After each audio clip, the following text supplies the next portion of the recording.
Okay guys, this move is called a double palm press down and we use it against a choke hold. Bring the hands up, then bring it straight down. So let's show you how that will work. Okay, so I'm going to grab William by the throat, as good friends do. Oh, yeah, and by the way, if you're going to wear a side like this that's warm and you've got a zip, do it up. Just a little thing to let you know that these zips actually do kind of cut like a saw when you get knocked down. Anyway, safety tip. So I grab William by the throat here. He's going to do a double palm press down. Okay, and the reason why we do that, yep, try this one. The reason why you want to go straight down is because again that emu's beak will come down this way. If William was to knock me sideways, it's going to it might get caught on his neck. Certainly the fingernails could rip across his neck or rip across his face. Yeah. This way takes it straight down. Way down. Yeah, good to me. Because I love being yep. There it is. And see how you're lined up for anything that comes after. There it is. Don't do this. If William does this, what happens here, if you come with both hands, you might get into this lock, this kind of lock here, but the arms compete against each other and you don't get that knockdown. Try it again. So William's grabbed me, so now my arms are competing against each other. So use the palms straight down, plus it hurts a lot less if you don't toughen your arms up. So we're seeing the double palm press down against the chokehold. Now we're going to show what happens. We're going to follow it up. Because chances are, I'm not just going to grab William like this, I'm going to want to be belting him one. There you go. Try this side so they can see it. So I'm going to grab William, he's going to defend himself. And now it's really a matter of timing as well. If I grab William this side and hit him with this so you can see, watch his timing. He knows that at some point I'm going to have to come back. That's where you bring the two palms in. Oh no, he's sitting over there. So, William's going to grab me and try and punch my lights out. Yep. Ooh. 1, 2. In here, straight away. You can keep an eye on his hand too if you want. Make sure you know what this hand's doing so it doesn't pull a blade. Yep.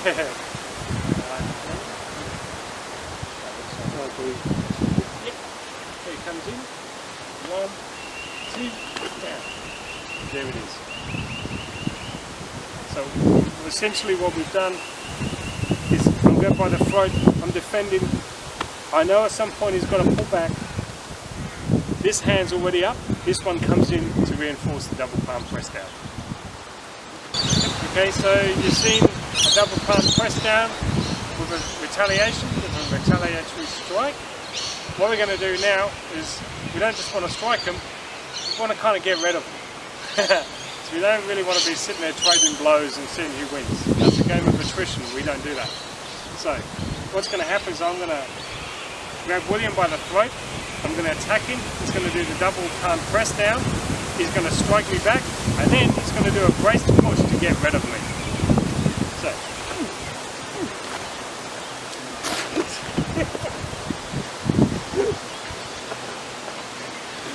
Okay, so when you do a braced push, you'll be very, if you've never done this technique before, we have a lot of what's called braced push techniques, you will take off. So my hand was here, yeah. Went from here to there. Hand swapped from there, went to there, then. Yep. So let's have a look at this technique that William got rid of me on, because one of the things we like to do is just get rid of people. Out of our distance, out of the combat zone. You might recognize this technique from Tai Chi, but basically what it is it's a braced push. Your arms there, you brace it, you push. And your entire body is grounded and pushing that person away. So if William just pushes me normally, just a normal push, okay, that's not bad. If he does a braced push on me, Just that change in technique is enough to send you rocketing away. So let's have a look at what we did. We do a video on a lot of brace techniques one day and show you the different... So William, yep. I come in here and he's gone. How was that? Good. Not bad. So that's a brace push. And he gets rid of him. So my fight ended with a strike and then he's gone. Out the way. You don't want him hanging around, just get rid of him. Yeah. And plus, you may have people behind to deal with, you may have people somewhere else. We don't want to be hanging around. The other thing is quite good. Like if he's got his mates over there, push him into his mates. That's true. Or his mates behind. His mates are over there. Then push the other person into his mates. They hit each other, then you've got time to run away. And there's no reason why after this strike you couldn't just grab him round and send him flying somewhere else. Into his mates. Or into cafe chairs. Something. Okay, so we've shown you the double palm press down for choking you, a retaliatory strike. We've shown you a brace push to get rid of them. But if they're heavier than you, solid, uphill from you, or they just ground themselves really well, they're not going to move in a big hurry. So we'll show you what to do with that. So now I've got William here, I'm trying to do a brace push, and he's grounded in. Let's say he's, I don't know, massive. Even better, if William's here, because this is slightly uphill, I can try a brace push. This ain't going to work all the time. So what we're going to do is we're going to bring the leg in behind his. This is going to throw him backwards as we turn. We're going to turn at the waist. But the important bit here is we're going to lift up on the toe to lift this leg up. If William grounds himself in a horse stance and I try and turn, he's going to be a pain. This is going to be too difficult. There's no point in me trying. I might as well do something else. But if he grounds himself heavily now and I lift this, sorry William, let us show you what happened, why that worked.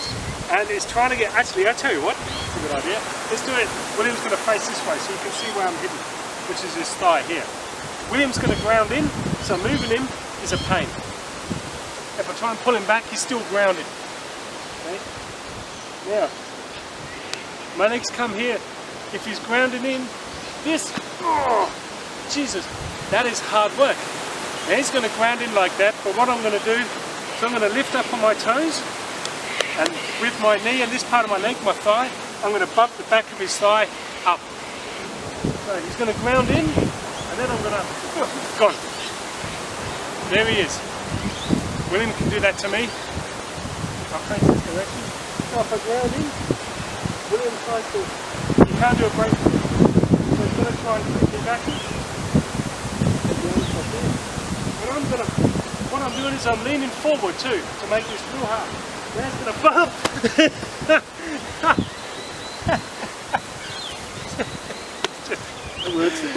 It's just too funny, we keep falling around. It literally is this, if there's no one there, I'm in. And then, this. Getting behind here.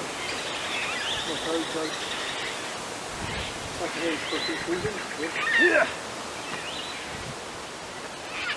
So remember that. So this, up on your toes. Just make sure it's in camera. Here, that is a hip bump.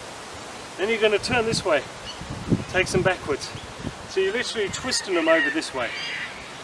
Without that bump, if you're just trying to pull them over your leg, you're both grounded. There's no point. Take his grounding away by jerking that leg up in the air with raising on your toes. I think that's it? Yep.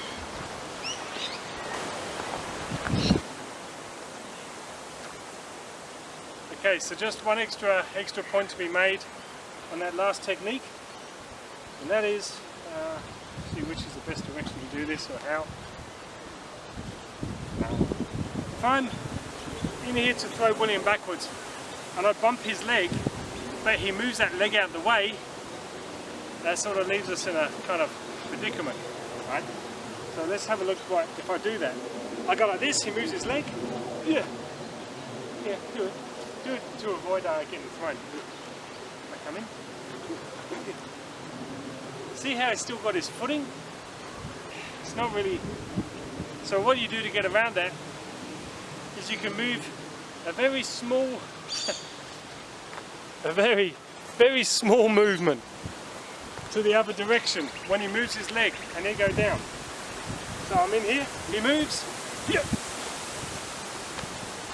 you can hardly notice it. What I've done is I've come in, I've gone and bumped his leg, he's moved his leg out the way to avoid the trip, and I've moved even less than that, just like this. Exaggerated, like that. Very small though, very small move. William goes to throw me, now he's going to bump my leg, and if I move it out of the way, we end up in this ridiculous scenario. If I move my leg and he moves slightly this way,